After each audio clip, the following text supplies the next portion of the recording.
మన దేశంలో పెళ్ళిళ్ళు నిలబడట్లేదు. ఇన్ఫ్యాక్ట్ సగానికి సగమైన ఇండియన్ మ్యాన్ అసలు పెళ్లి చేసుకోవాలనుకోవట్లేదు.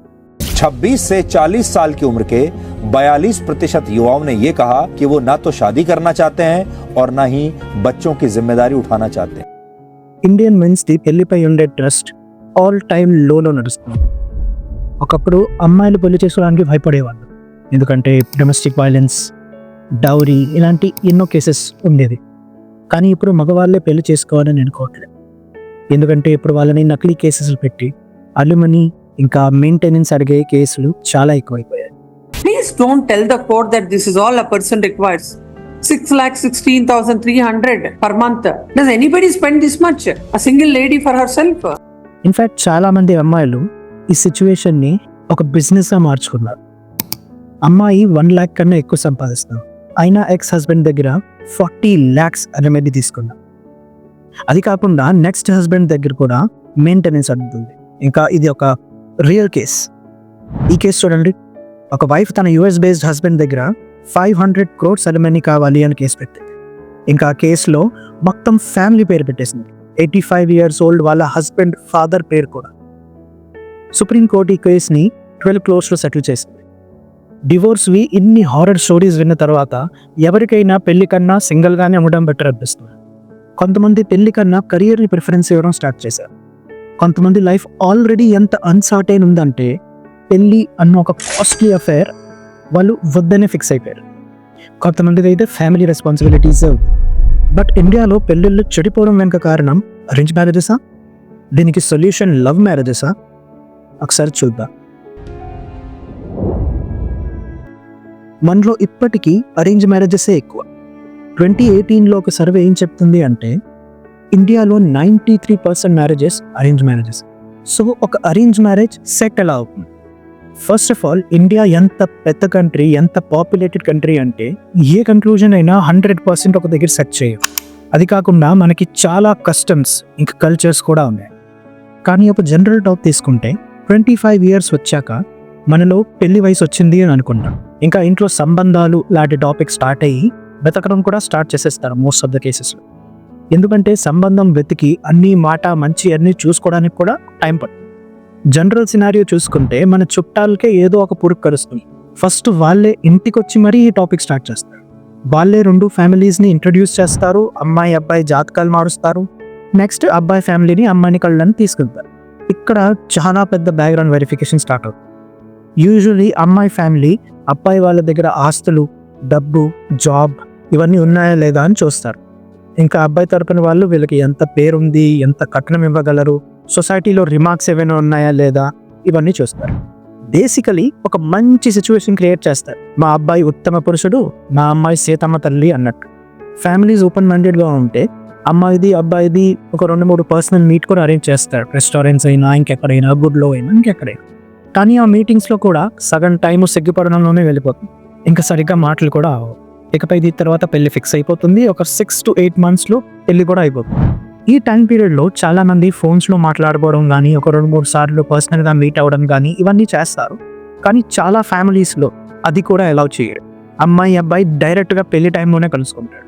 సో బేసికలీ వాళ్ళు పెళ్లి చేసుకున్న రీజన్ ఏంటి అంటే ఇంట్లో వాళ్ళు చూశారు, కరెక్ట్గానే అయి ఉంటుంది. అప్పుడప్పుడు ఇంట్లో వాళ్ళు ప్రెషర్ చేస్తారని కూడా అనుకోవచ్చు. పెళ్లికి ముందు ఎక్స్పెక్టేషన్స్, పాస్ట్, ఫ్యూచర్లో ఎలా ఉండాలి ఇలాంటి కన్వర్జేషన్స్ అస్సలు అవ్వవు. అండర్స్టాండింగ్ పేరు మీద ఫేవరెట్ కలర్ ఏంటి, ఫేవరెట్ డిష్ ఏంటి, ఫేవరెట్ మూవీ ఏంటి, అంతే. ఇంకా అటువైపు ఫ్యామిలీలో ఇచ్చిపుచ్చిపోవడం కూడా స్టార్ట్ అయిపోతుంది. మాకేమీ వద్దు, అమ్మాయే 10 కోట్లు అన్న డైలాగ్ నుంచి ఒక వెహికల్ ఇంకా ఒక 20 lakhs కట్నం వరకు టాపిక్ వస్తుంది. అమ్మాయి రెడ్ ఫ్లాగ్స్ గురించి అబ్బాయికి తెలీదు, అబ్బాయి రెడ్ ఫ్లాగ్స్ గురించి అమ్మాయికి తెలియదు. సో అసలైన ప్రాబ్లం ఇక్కడ నుంచి స్టార్ట్ అవుతుంది. చెప్పడానికైతే అన్ని ఫ్యామిలీస్ ఓపెన్ మైండెడ్ ఫ్యామిలీసే, కానీ ఇప్పటికీ అత్తా మామ ఎక్స్పెక్టేషన్స్ మాత్రం పెద్దగా మారలేదు. వర్కింగ్ కోడలు అందరికీ కావాలి, ఎందుకంటే ఇద్దరు డబ్బు సంపాదిస్తూనే కదా ఫ్యామిలీ హ్యాపీగా ఉంటుంది. కానీ ఎక్స్పెక్టేషన్స్ మాత్రం అదే అమ్మాయి తెల్లవారి అన్ని పనులు చేసి ఆఫీస్కి వెళ్ళిపోవాలి, మళ్ళీ అటు నుంచి వచ్చాక పనులు ఏదైనా ఉంటే చూసుకొని పడుకోవాలి. ఇది కాకుండా మా అబ్బాయి పనులు కూడా చేయాలి, ఎందుకంటే అబ్బాయి శుద్ధపోసు కదా, వాడికి ఏటీ రాదు, అసలు నేర్పించే లేదు. మమ్మాస్ బాయ్ అంటే అదే కదా. సో ఇంటి బర్డెన్ మొత్తం అమ్మాయి హ్యాండిల్ చేయాలి. ఐడియల్లీ ఇంటి పనులు అమ్మాయిలకే కాకుండా అబ్బాయిలు కూడా నేర్చుకోవాలి, అందరికీ వస్తేనే మంచిది. కానీ ఇప్పుడు దీనికి అపోజిట్ అవుతుంది. ఇప్పుడు ఇవన్నీ ఎవరికి నేర్పించట్లేదు. సో ఇద్దరి మీద డిపెండ్ అయిపోతున్నారు. ఇంకా ఇద్దరికి ఏమీ రాదు. అత్త మామ ఎక్స్పెక్టేషన్స్కి అమ్మాయి స్కిల్స్కి అస్సలు మ్యాచ్ అవ్వదు. ఇంకా one problem leads to another problem and one more. ఇవన్నీ చెప్పుకుంటూ వెళ్తే టైమే చాలు. ఇంకా అమ్మాయి పేరెంట్స్ ఎక్స్పెక్టేషన్స్ ఎలా ఉంటాయి అంటే, మా ఇంట్లో మా అమ్మాయి ఎలా చూసుకున్నామో మా అత్తోళ్ళు కూడా అలాగే ఉండాలి, వాళ్ళు కూడా అలానే చూసుకోవాలి. ఒకవేళ అమ్మాయికి జాబ్ ఉంటే ఎన్నో అన్రియలిస్టిక్ ఎక్స్పెక్టేషన్స్ వచ్చేస్తాయి. లైక్ అబ్బాయి మా అమ్మాయి కన్నా కనీసం 3 రెట్లు ఎక్కువ సంపాదించాలి. ఇంకా అమ్మాయి యాటిట్యూడ్లో కూడా కాస్త డిఫరెన్స్ వచ్చేస్తుంది. లైక్ నాకేం అవసరం, నేను ఎవరిపైనో ఎందుకు డిపెండ్ అవుతా అన్నట్టు. సో ఇలాంటి సిచ్యువేషన్లో కాంప్రమైజ్ అయ్యే ఛాన్సే ఇవ్వరు. సో ఇప్పటి అమ్మాయిలు స్టార్టింగ్ నుంచే కాంప్రమైజెస్, ఇంకా స్ట్రగల్స్కి, ఇంకా అడ్జస్ట్మెంట్స్కి ఆమెడ దూరంలోనే ఉంటున్నారు. ఈ మైండ్ సెట్ కూడా మ్యారేజెస్ని కాంప్లికేట్ చేస్తుంది. మన తాత ముత్తాతల కాలంలో గొడవలైతే సర్దుకుపోవడమే ఒక ఆప్షన్. ఇక మోస్ట్లీ అప్పుడు ఉమెన్సే సర్దుకుపోయేవారు. డివోర్స్ అంటే కూడా ఏంటో తెలియదు వాళ్ళే. పెద్దోళ్ళు మాట్లాడుకునేవాళ్ళు, నిర్ణయం తీసేసుకునేవాళ్ళు. కానీ ఇప్పుడు అలా కాదు. గొడవ అయ్యాక, ఆ గొడవ కాస్త పెద్దదయ్యాక డైరెక్ట్ 100 నెంబర్కి కాల్ అవుతుంది. ఇంకా కోర్ట్ కేసు కూడా స్టార్ట్ అవుతుంది. ఇక ఉమెన్ పాయింట్ ఆఫ్ వ్యూలో చూస్తే ఇది చాలా మంచి విషయం. వాళ్ళ రైట్స్ని ప్రొటెక్ట్ చేయడానికి ఇవన్నీ ఉన్నాయి. కానీ టైం టు టైం దీన్ని కూడా ఇక మిస్యూజ్ చేయడం స్టార్ట్ చేశారు. ఇక మగవాళ్ళ దగ్గర సఫర్ అవ్వడం తప్ప ఇంకో ఆప్షన్ ఉండదు. ఫస్ట్లీ ఫేక్ కేసెస్, ఇంకా అక్విజిషన్ వల్ల సొసైటీలో పరువు పోతుంది. ఇంకా అమ్మాయిని టచ్ కూడా చేయకపోయినా అబ్యూస్ పేరుతో స్టేషన్లో అబ్బాయి పేరుతో పాటు మొత్తం ఫ్యామిలీ పేరు కూడా వచ్చేస్తుంది. ఇంకా కోర్టు చుట్టూ తిరిగి మెంటల్ స్టెబిలిటీ కూడా పోతుంది. అబ్బాయి అటు జాబ్ కూడా చేయలేడు, ఇంట్లో కూడా ప్రశాంతత ఉండదు. అలిమనీ అయితే 20-30 lakhs నుంచి డిమాండ్ స్టార్టే అవుతుంది. మోడర్న్ ఇండిపెండెంట్ మైండ్ సెట్ పెట్టుకొని డౌరీని అపోజ్ చేసిన అదే అమ్మాయి ఇప్పుడు అలిమనీ తీసుకోవడంలో ఒక్క నిమిషం కూడా ఆలోచించదు. ఇంకా చాలా అమ్మాయిలు అయితే దీన్ని బిజినెస్గానే మార్చుకున్నారు. నేను ఇక్కడ అమ్మాయిలు బ్యాడ్గానే ఉంటారు, అబ్బాయిలు ఉత్తములు అని అనట్లేదు. కానీ జెన్యున్ కేసెస్లో అమ్మాయిలు జెన్యున్గా సఫర్ అయితే ఆ కేసులో అమ్మాయి డబ్బుల కన్నా ఆ ఫ్యామిలీ నుంచి దూరంగా వెళ్ళిపోవడమే ఒక ఎయిమ్గా పెట్టుకుంటుంది. ఆ అమ్మాయి తప్పు చేసినోడికి శిక్ష పడాలి అని అనుకునే కేసు ఫైల్ చేస్తుంది. డబ్బు తన ప్రయారిటీగా ఉండదు. నా పాయింట్ ఆఫ్ వ్యూలో ఇండియాలో మ్యారేజెస్ ఫెయిల్ అవ్వడం వెనుక కారణం అరేంజ్ మ్యారేజెస్ అనే కాదు, లవ్ మ్యారేజెస్ చేసుకునే వాళ్ళ లైఫ్లో కూడా ప్రాబ్లమ్స్ ఉంటాయి. ఇన్ఫ్యాక్ట్ చాలా కేసెస్లో అరేంజ్ మ్యారేజెస్ కన్నా లవ్ మ్యారేజెస్ చాలా అగ్లీగా మారిపోతాయి. ఇండియాలో మ్యారేజెస్ ఫెయిల్ అవ్వకూడదు అంటే మనకి ఫస్ట్లీ సొసైటల్ చేంజెస్ కావాలి. ఇంకా లాస్ కూడా ఫేర్గా ఉంటాయి. మన పెద్దోళ్ళు పెళ్ళంటే 100 ఏళ్ల పంట అని అనేవారు. ఇది వినడానికి నార్మల్గా ఉన్నా it carries weight and depth in self.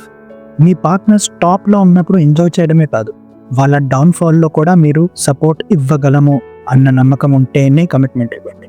ఏదో చేసుకున్నాము, నచ్చలేదు, విడిపోయాం అన్నంత ఈజీ కాదు పెళ్ళాట. 2 ఫ్యామిలీలు ఇంకా 2 జీవితాల పనంగా పెడుతున్నాము అని ఆలోచించండి. So yeah, that's it from my side. మీరు ఇక్కడ దాకా వీడియో చూశారు అంటే నచ్చిందని అనుకుంటున్నాను. నచ్చితే లైక్, షేర్, ఇంకా సబ్స్క్రైబ్ తప్పకుండా చేయండి. ఇంకా ఈ వీడియోలో చెప్పిందంట నా point of view, it's my perspective and perspectives may differ from person to person. I understand that. So ఎవరికైనా ఏదైనా నెగటివ్గా అనిపిస్తే I totally apologize to you. ఇంకా నేను ఏదైనా పాయింట్ మిస్ అయ్యాను అని మీకు అనిపిస్తే please comment that down. I'll surely read it and hopefully reply to it. So ఇంకో వీడియోలో ఇంకో టాపిక్తో మళ్ళీ కలుద్దాం. అప్పటి వరకు drink more water, be safe, take care of your family. Thank you for watching. Jai Shri Ram.